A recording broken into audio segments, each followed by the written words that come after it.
Em plena Segunda Guerra Mundial, os aliados enfrentavam um desafio gigantesco. Para vencer, não bastava ter mais tanques ou aviões, era preciso entender o inimigo. E foi daí que nasceu uma das análises psicológicas mais invulgares da história, uma tentativa de entrar na mente do adversário para prever o seu próximo passo. Pensem no cenário. Estamos em 1943. A guerra está no seu auge e o resultado, bem, ainda incerto. A grande questão que pairava na cabeça dos líderes aliados era esta: o que é que Hitler vai fazer a seguir? Como é que ele vai reagir à pressão ou a uma possível derrota? Uma resposta certa a isto podia literalmente mudar o curso da história. E a solução que encontraram veio de um sítio totalmente inesperado. A IOSS, que era a agência de espionagem americana na altura, a precursora da CIA, fez algo que nunca tinha sido feito. Contratar um psicanalista, o Dr. Walter Langer, para uma missão secreta. Construir um perfil psicológico detalhadíssimo de Adolf Hitler. E atenção, o objetivo aqui não era um exercício académico, nada disso. A ideia era criar uma ferramenta de guerra. A esperança era que, ao perceber as suas motivações mais profundas, os seus medos, as suas compulsões, os aliados pudessem antecipar os movimentos dele no tabuleiro de xadrez da guerra. Era, no fundo, a psicanálise a ser usada como uma arma. Então, por onde é que se começa para entender uma figura como esta? Bem, Langer, como qualquer psicanalista, foi direto à origem de tudo: a infância. Ele acreditava que as sementes do tirano tinham sido plantadas ali mesmo, no seio da sua própria família. No seu livro Mein Kampf, Hitler pintou um retrato quase idílico da sua infância. Ele descreve uma família que parece saída de um conto de fadas, com um pai honrado e uma mãe super amorosa. Uma imagem de estabilidade e afeto. O problema? O relatório de Langer descobriu uma realidade, bem, muito diferente. O contraste é gritante. O relatório descreve o pai, Alois, não como um funcionário público dedicado, mas como um tirano, brutal, alcoólico e 23 anos mais velho que a mulher.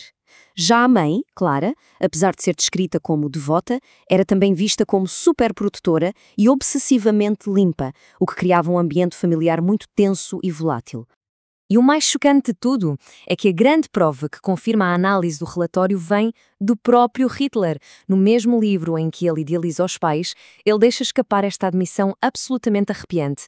Ele descreve cenas de violência doméstica que testemunhou e, reparem, centenas de vezes. Esta confissão tornou-se, claro, uma peça central na análise de Langer. Então, a grande questão é: como é que este drama familiar se transforma numa catástrofe mundial? O relatório defende que Hitler projetou os conflitos da sua infância para o palco do mundo. A sua guerra pessoal acabou por se tornar a guerra de todos nós. É esta a pergunta fundamental que o relatório de Langer tenta responder. A análise sugere que as suas ações como líder não eram apenas políticas ou ideológicas, mas sim algo profundamente pessoal, com raízes num trauma que nunca foi resolvido. Para explicar isto, Langer usou um conceito-chave da psicanálise, a transferência. O nome pode parecer complicado, mas a ideia é relativamente simples. É quando as emoções fortes que temos por figuras do nosso passado, como os nossos pais, são inconscientemente transferidas para outras pessoas ou coisas na nossa vida adulta. No caso de Hitler, para nações inteiras. O relatório defendia que aquele ódio profundo e reprimido que Hitler sentia pelo seu pai violento foi transferido para a sua pátria, a Áustria. Ele via o Império Austríaco da mesma forma que via o pai, velho, decadente, opressor.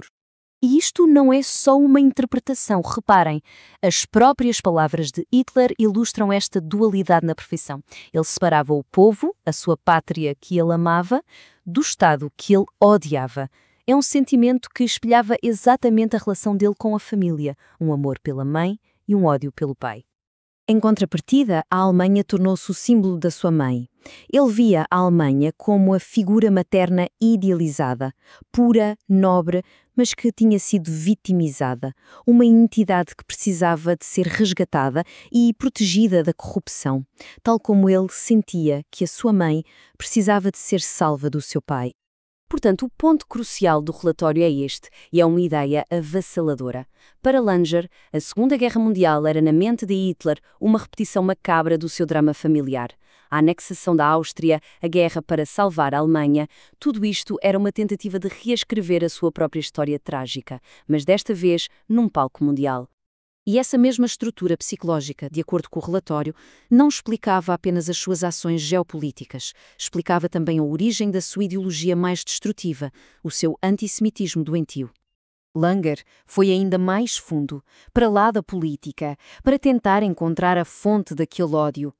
Ele analisou a linguagem de Hitler, as suas obsessões e encontrou um padrão muito perturbador. O relatório destaca a fixação que Hitler tinha em imagens de sujidade, imundícia, excrementos. Esta citação, onde ele compara o povo alemão a um monte de esterco, do qual queria extrair os puros, é um exemplo claríssimo desta obsessão. E esta linguagem era constante. A preocupação com o que era sujo e impuro aparecia vezes sem conta nos seus discursos e escritos, revelando, segundo Langer, uma ansiedade psicológica muito profunda. O relatório, então, traça uma linha direita. Ligou a sua ideologia a um medo avassalador de envenenamento e de doenças, especialmente a sífilis, que ele menciona de forma obsessiva no Mein Kampf. Ele transferiu este medo para o povo judeu, passando a vê-los como a fonte da sujidade e da doença que ameaçava a pureza da mãe Alemanha. Era, no fundo, uma projeção da sua própria batalha interna contra aquilo que ele considerava impuro dentro de si. Mas talvez a parte mais crucial e impressionante do relatório tenha sido a tentativa de prever o futuro. Com base neste perfil psicológico, como é que Hitler se iria comportar quando o seu mundo começasse a desmoronar? Um elemento-chave para esta previsão era o seu complexo de Messias. Langer defendia que Hitler não estava só a representar um papel. Ele acreditava mesmo, genuinamente, que era um instrumento do destino, que era invencível e estava a ser protegido por uma força divina. Esta crença tornava a aceitação da derrota psicologicamente impossível para ele. E vários eventos ao longo da sua vida só reforçaram esta convicção. A história que ele contava sobre uma voz que o salvou nas trincheiras, a sua cegueira histérica em 1918, que o relatório interpreta como uma reação psicossomática à derrota da Alemanha, e o facto de ter sobrevivido ao golpe falhado da cervejaria. Cada vez que ele escapava à morte, para ele era mais uma prova da sua missão divina. E isto leva-nos à previsão mais arrepiante do relatório, feita em 1943, quase 2 anos antes do fim da guerra. Langer previu que, em vez de se render, a psicologia de Hitler iria levá-lo a retirar-se para um refúgio simbólico, um útero, como ele diz, desafiando a realidade até ao último momento. Uma previsão que se revelou assustadoramente precisa. O relatório de Langer continua a ser controverso, claro, mas deixa-nos com uma questão profunda. A análise sugere que os demónios pessoais de um único homem, nascidos de uma infância violenta, foram projetados para o palco mundial, resultando na morte e destruição de milhões. O que nos leva a pensar sobre a questão intemporal de como a psicologia de um indivíduo pode moldar e, por vezes, estilhaçar o mundo inteiro.